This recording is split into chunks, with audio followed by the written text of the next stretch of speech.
मानुष तेरा गुण बड़ा, मांस न आवे काज, हाड़ न होते आभरण, त्वचा न बाजन बाज। सदगुरु इस साखी में बताते हैं कि ऐ मनुष्य, तेरे सद्गुणों की विशेषता है, अन्यथा तेरा शरीर व्यर्थ है। तुम्हारे मरने के बाद न तुम्हारी हड्डी से किसी प्रकार के गहने बनेंगे, न ही चाम से जूते बनेंगे अथवा बाजा बनकर बजेंगे। तो सदगुरु कहते हैं मानुष तेरा गुण बड़ा। सदगुरु कबीर यह नहीं कहते हैं कि हिंदू तेरा गुण बड़ा, मुसलमान तेरा गुण बड़ा, सिख तेरा गुण बड़ा, ईसाई तेरा गुण बड़ा। सदगुरु कबीर साफ साफ शब्दों में कहते हैं कि मानुष तेरा गुण बड़ा। दुनिया में कबीर एक ऐसे महापुरुष हुए हैं जो मनुष्य को मनुष्य की दृष्टि से देखने की सीख दिए हैं। वैसे इस भूतल पर और भी महापुरुष हुए हैं, आप इतिहास उठा करके देख लीजिए, किंतु जितना साफ सदगुरु कबीर ने कहा है आज तक किसी महापुरुष ने नहीं कहा है। और इसे आपको जानना हो, देखना हो तो उनकी वाणी बीजक बीजक आप लोग पढ़िए। मेरा आप सबों से निवेदन है, जैसे हिंदू धर्म में गीता रामायण है, ईसाइयों का बाइबिल है, गुरु नानक सिखों के लिए गुरु ग्रंथ साहब है, ऐसे कबीर पंथ के लिए बीजक महान ग्रंथ है। और उस बीजक में कोई पंथ की बात नहीं है, कोई संप्रदाय विशेष की बात नहीं है, केवल मानवीय एकता की बात है। एक साखी ले, उसमें से उन्होंने कहा है कि एक त्वचा हाड़ मलमूत्रा, एक रुधिर एक गूदा, और एक बूंद से सृष्टि रची है, को ब्राह्मण को शूद्रा। सबके शरीर में एक ही प्रकार का रक्त है, चाम है, हड्डी है, मांस है। फिर कौन यह ब्राह्मण है और कौन शूद्र है? मेरा आप लोगों से निवेदन है, जब आप किसी अन्य मनुष्य से मिले तो मनुष्यता के नाते मिले, जाति पूछकर न मिले। क्यों? क्योंकि मनुष्य मनुष्य है। और जब एक मनुष्य दूसरे से मिला जा रहा है तो मनुष्यता के नाते मिलनी चाहिए ना, जाति पूछने की क्या आवश्यकता? जब शादी विवाह करना हो जाति पूछ लीजिए, बाकी समय जाति पूछने की आवश्यकता है। किंतु हमारे दिमाग में ये भर कर गया है कि अमुक बड़ा है, चाहे वो बुद्धू क्यों ना हो, और अमुक आदमी हीन है, चाहे वो कितना बड़ा विद्वान और समझदार क्यों ना हो। यही तो भूल है। वैसे जाति संस्कृत भाषा का शब्द है जिसका अर्थ होता है पैदा होना, और जिसकी पैदाइश एक उसकी जाति एक दो नहीं होती। जैसे इस भूमंडल के किसी कोने के नर हो और किसी कोने के नारी, उनसे बच्चे होते हैं, इसलिए उसकी जाति एक है, दो नहीं होती। किंतु बैल से और ऊँटनी से बच्चे नहीं होते, इसके लिए उसकी जाति अलग अलग है, दो भिन्न नहीं है। इसी प्रकार आप और ले लीजिए, एक ब्राह्मण कहे जाने वाले घर का बच्चा जन्मा हो और एक शूद्र कहे जाने वाले घर का बच्चा जन्मा हो, दोनों एक जगह रखा हो, और किसी अपरिचित आदमी से पूछिए कि कौन ब्राह्मण का बच्चा है, कौन शूद्र का बच्चा है, क्या वो बता पाएगा? नहीं बता पाएगा। तब तक नहीं बता पाएगा जब तक उसका संस्कार न हुआ। इसीलिए तो महाभारत में साफ साफ शब्दों में लिखा हुआ है कि जन्मना जायते शूद्रः संस्कार द्विज उच्यते। जन्म से सब शूद्र है, संस्कार ग्रहण करने के बाद ही कोई ब्राह्मण और कोई शूद्र होता है। ये साफ लिखा हुआ। और हम मानते तो हैं, हम सनातन धर्मी है, महाभारत को मान रहे हैं। महाभारत में लिखा क्या है ये भी तो देखिए। जब आप महाभारत को मान रहे हैं तो महाभारत के अनुसार चलिए भी तो ना। बस आप हम मान भर लेते हैं, चलते नहीं। तो मैं कह रहा था कि ब्राह्मण का कोई नहीं बता सकता है। एक ब्राह्मण कहे जाने वाले के रक्त को आप निकालिए और एक शूद्र कहे जाने वाले के रक्त को निकालिए और किसी डॉक्टर को पूछिए कि कौन ब्राह्मण का रक्त है, कौन शूद्र का रक्त है, तो आम आदमी तो दूर की बात, डॉक्टर भी नहीं बता पाएगा कि ये ब्राह्मण का रक्त है, ये शूद्र का रक्त है। हाँ, रक्त का ग्रुप होते हैं, ग्रुप, जैसे A group, B group, A B group होते हैं, वो ग्रुप बता देगा। और अमुक ब्राह्मण का है, अमुक शूद्र का है, डॉक्टर भी नहीं बता पाए। ये तो पोल पट्टी है। और अब हम मान लिए हैं कि हम जन्म जात बड़े हैं और अमुक जन्म जात छोटा। आज रास्ता चलते पूछा जाता है कि बेटा तुम किस दूध के हो, किस दूध के हो, रास्ता चलते पूछा जाता है। कितनी बड़ी भूल है। एक बार मैं एक क्षेत्र में, इलाहाबाद का कुंभ हो रहा था, बड़ा कुंभ, अभी माघ मेला चल रहा है, तो उसी कुंभ का निमंत्रण देने के लिए एक क्षेत्र में गया था। गर्मी का मौसम था, जून जुलाई का, शाम का समय था। मैं एक कस्बा में बस से उतरा और हल्का फुल्का सामान था, वहां से मुझे 1-1.5 किलोमीटर पैदल जाना था, जैसे आपका सबलगढ़ है। तो अपना सामान लिए जा रहा था, सूर्यास्त हो रहा था। तो एक चबूतरा पर 7-8 लोग बैठे हुए थे। तो उसमें जैसे मैं वहां पर पहुंचा तो एक ने पूछा कि बाबा किस दूध के हो। जैसे उसकी बात पूरी हुई, दूसरा पूछा, तीसरा पूछा। तो मैं सोचा चुप नहीं रहना, कुछ कहना चाहिए इनको। तो मैंने कहा पहले ये तो बताइए कि दूध कितने कलर का होता है, दूध कितने कलर का होता है ये बता दीजिए। दूध सफेद, लाल, पीला, नीला, काला कितने कलर का होता है ये बता दीजिए, तब मैं बता दूंगा कि मैं अमुक कलर वाला हूं। तब उसमें से एक ने कहा कि हम लोग आपकी जाति पूछ रहे हैं, जाति। तो मैंने कहा ठीक है, आप जाति पूछ रहे हैं, ये बताइए आपको लड़की लेना है कि लड़की देना है? पहले तो आप ये बताइए।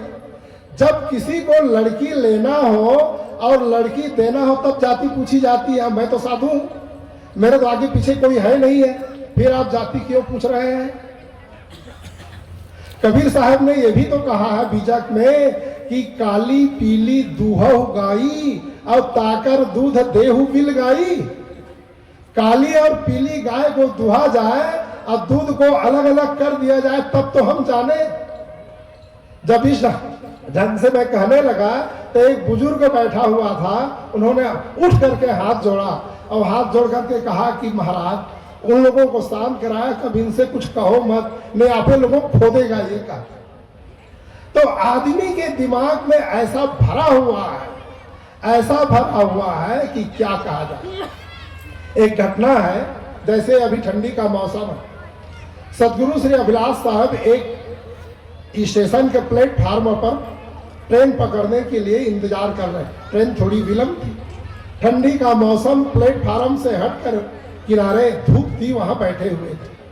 तो एक पूर्व परिचित पंडित नामधारी, उनको पता चल गया कि अमुक महापुरुष यहाँ बैठे हुए हैं, चले मिल लेता हूं कहा करके मिलने गए, नमस्कार किए, बैठे और बैठते ही कहने लगे कि मैंने सुना है कि आप जाति पाति नहीं मानते हैं। गुरुजी ने कहा कौन कहता है, मैं भी तो जाति पाति मानता हूं। पंडित ने कहा कैसे? गुरुजी ने कहा मैं तो दूर से पता जान जाता हूं कि अमुक जाति का आ रहा है। एक गधा आ रहा है तो गधे को देखकर जान जाता हूं कि गधे जाति का आ रहा है। बैल आ रहा है तो बैल को देखकर जान जाता हूं कि बैल आ रहा है। मनुष्य आ रहा है, मनुष्य को देख करके जान जाता हूं कि मनुष्य जाति का आ रहा है। तब उस पंडित ने कहा तब कहां आप जाति मानते हैं? ये जाति पाति का कोण मनुष्य के बीच में ऐसा कायम है और यही आज लोगों को बांट रहा है। इसी से मनुष्यता दूर हो चुकी है। इसलिए आप हमें चाहिए कि इस जाति पाति की जो मान्यता है इसको शादी विवाह तक ही सीमित रखिए, बाकी आप हम सब मनुष्य हैं। हमारे ऋषियों ने कहा है कि वसुधैव कुटुंबकम, पूरी वसुधा कुटुंब है, यह हमारे मनीषियों ने कहा। और आज उनकी संतान आप हम भूल गए। कितनी बड़ी भूल है। तो सदगुरु कहते हैं मानुष तेरा गुण बड़ा। कबीर साहब कहते हैं कि ऐ मनुष्य तेरे सद्गुणों की विशेषता है, अन्यथा तेरा शरीर व्यर्थ है। पशु जीते जी काम में आते हैं, जब तक जीवित रहते हैं बोझा ढोते हैं, हल्के प्रयोग में आते हैं, और जब मर जाते हैं तो हड्डी से खाद बनती है, चाम से जूते बनते हैं, बाजा बनकर भी बचते हैं। बल्कि कुछ देहधारी ऐसे भी हैं वो जब तक जीवित है उतने कीमती नहीं होते हैं, मरने के बाद और अधिक कीमती हो जाते हैं। इसीलिए एक कवि ने अन्य शरीरों की विशेषता बतलाते हुए बड़ा सुंदर कहा है। कवि कहते हैं कि हाथी के दांत के खिलौना बने भांति भांति, सिंहन के खाल को तपसी मन भायो है, मृगन के खाल को ओढ़ते हैं योगी यति, और छेरी के खाल थोड़ा पानी भर लायो है, सांभर के खाल को बांधते सिपाही लोग, और गेड़न के खाल राजा रावण को सुहाई है। कवि दया राम, राम के भजन बिना मानुष के खाल कछु काम नहीं आई।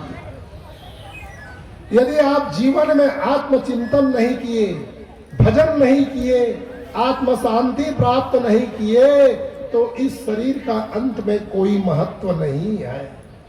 इसलिए भजन पर ध्यान दीजिए। आज आप देख लीजिए, मनुष्य भोजन पर तो खूब होशियार है किंतु भजन पर भूल गया है। सृष्टि में इस सृष्टि के जितने भी प्राणी हैं सबको भोजन करने का सौभाग्य है, उत्तम मध्यम अपनी अपनी श्रेणी के अनुसार, किंतु भजन करने का सौभाग्य केवल मनुष्य को है। किंतु दुख के साथ कहना पड़ता है मनुष्य भी जो इस सृष्टि का सिरमौर प्राणी है केवल भोजन पर ही जुटा हुआ है, भजन को एक किनारे कर दिया है कि नहीं? तो मनुष्य भजन नहीं कर पा रहा है, सबसे बड़ी ये कितनी बड़ी भूल है। देख लीजिए आप, और देख लीजिए, मनुष्य कुत्ते के जो पिल्ले होते हैं ना, कुत्ते के पिल्ले, बिल्ली के बच्चे गोद में खिला लेंगे, कंधे में बिठा लेंगे, गाड़ी में बिठा लेंगे, बिस्तर में बैठा लेंगे, किंतु मनुष्य को अछूत मानता है कि नहीं? मनुष्य की यदि छाया पड़ी तो कपड़े के सहित स्नान करेंगे, और कुत्ते के पिल्ले बिल्ली के बच्चे को कंधे पर बिठा रहे हैं। सोचिए आज आदमी के दिमाग को कितना लकवा मार गया है। क्या मनुष्य कुत्ते के पिल्ले अब बिल्ली के बच्चे से भी गया बीता है? इतनी भी तो समझ आनी चाहिए। इतनी भी समझ हमारे अंदर नहीं आई है तो सोचे आप हम कहां इंसान हैं। इंसान बने। हमारे ऋषियों ने क्या कहा था? मनुर्भवा, मनुष्य बनने की सलाह दी थी, आज उनकी संतान मनुष्य नहीं बन पा रही, मनुष्य नहीं बन पा रही।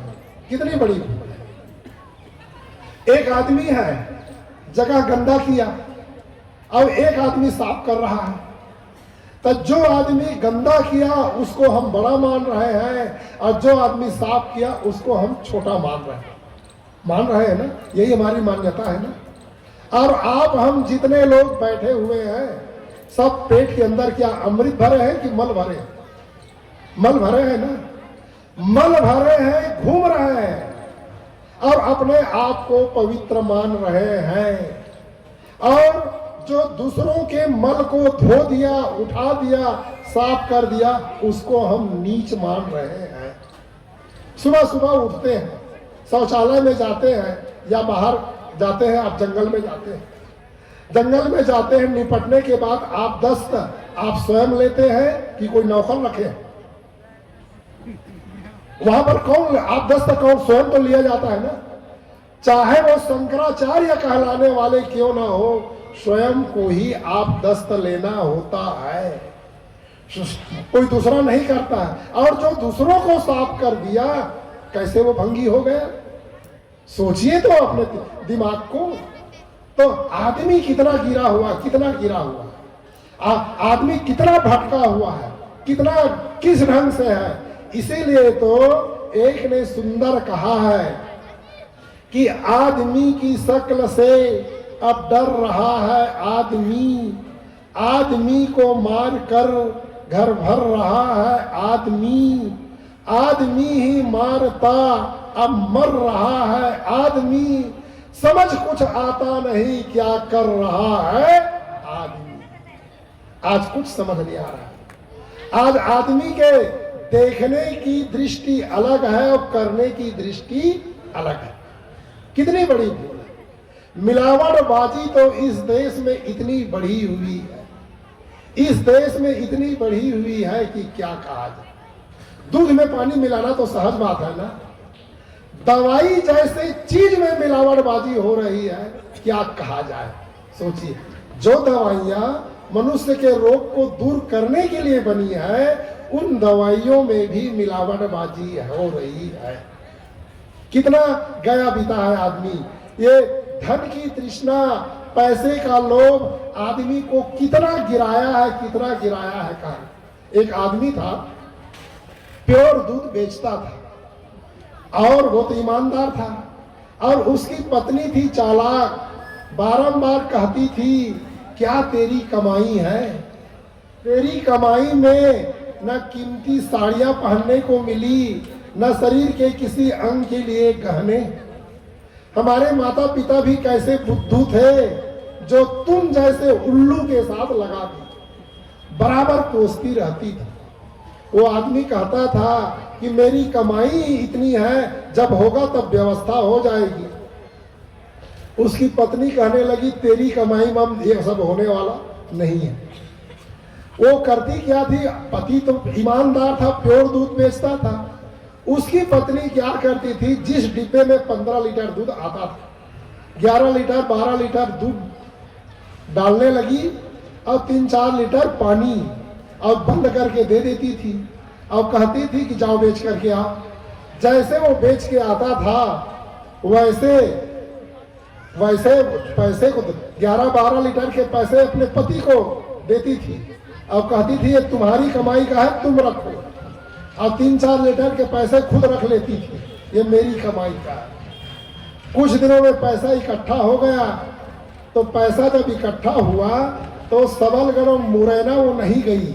सोची छोटा शहर, वो कहाँ गई, महानगर ग्वालियर, और वहां जा करके शरीर के अनेक अंगों के लिए गहना बनवाई, कीमती साड़ी खरीद के लाई, सज धज के चलने लगी कि हम भी पैसे वाली हैं। गांव में पानी का अभाव था, कुएं सूख गए थे और बोर सूख चुके थे, नदी बहती थी जैसे आपकी नदी बह रही है।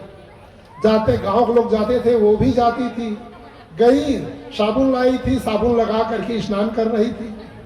तो शरीर के अनेक अंगों के लिए गहना बनवाई थी, नाक के लिए नथुनी भी बनवाई थी, सोने की बाली, नाक में छेद है, दीवाल है, तो वहां सोने की बाली को नथुनी कहा जाता, पहनते हैं कई क्षेत्रों में। तो जब डुबकी लगा करके स्नान कर रही थी तो वहां एक मछली तैर रही थी, सोची कोई खाने पीने का चीज है, पकड़ी। पहली बार सही नहीं पकड़ पाई, दोबारा डुबकी लगाई, मछली ताक में थी। जैसे वो डुबकी लगाई, पकड़ी, मारी झटका, तो उसका जोड़ नहीं खुला, नाक ही कट गई। नाक कटी, खून बहने लगा, चहचहाने लगी। महिला कहने लगी, पानी के पैसा पानी में और नाक कट गई बेईमानी में। पसीना बहा करके कमाओ, पूरा नहीं पड़ने वाला है। बेईमानी करके कमाओ, कहाँ पूरा पड़ेगा। तो मिलावटबाजी मत करो, धोखे मत दो। धोखा देना ये मनुष्य का कर्तव्य नहीं है, ये आदमी से भी गया बीता। एक उदाहरण और याद आ, दो गधाए थे, चल रहे थे, चरते चरते विवाद हुआ। एक गधा ने दूसरे गधा को कहा इंसान के औलाद। जैसे दूसरा गधा सुना इंसान के औलाद, अपने को सहन नहीं कर पाया, दुलत्ती झाड़ना शुरू कर दिया। तेरी कैसे हिम्मत हुई जो तुम मुझे इंसान के औलाद कह रहे हो?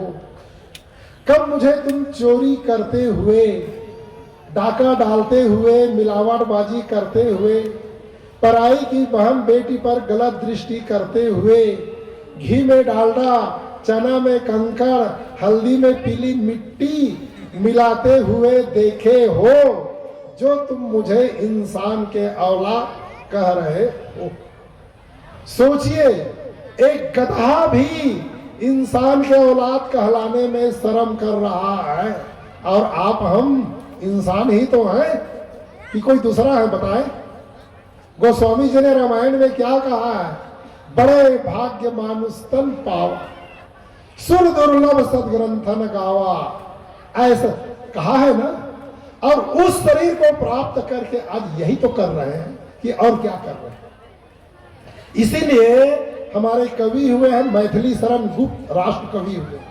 उन्होंने कहा है कि करते हैं हम पतित जनों को बहुधा पशुता का आरोप, करता है पशुवर्ग क्या निज निसर्ग नियमों का लोप। मैं मनुष्यता को सुरत्व की जननी भी कह सकता हूं, किंतु पतित को पशु कहना मैं कभी नहीं सह सकता हूं। ये राष्ट्र कवि कह रहे हैं कि जो आदमी पतित हो गया है उसको मनुष्य नहीं कहा जा सकता। कहना ये है, क्योंकि पशु नहीं कहा जा सकता है, क्योंकि किसी भी पशु को आप पतित होते नहीं देखे। देखा है आपने किसी गधा को बोतल उड़लते देखा है? किसी जानवर को मुंह से धुआं उड़ाते देखा है? अरे सृष्टि का सिरमौर प्राणी यही तो कर रहा है। तो आदमी कितना अपने आप को गिराया है? क्यों गिराया है? मनुष्य अपनी मनुष्यता को भूला हुआ है। तो सदगुरु कहते हैं मानुष तेरा गुण बड़ा, गुण भूल।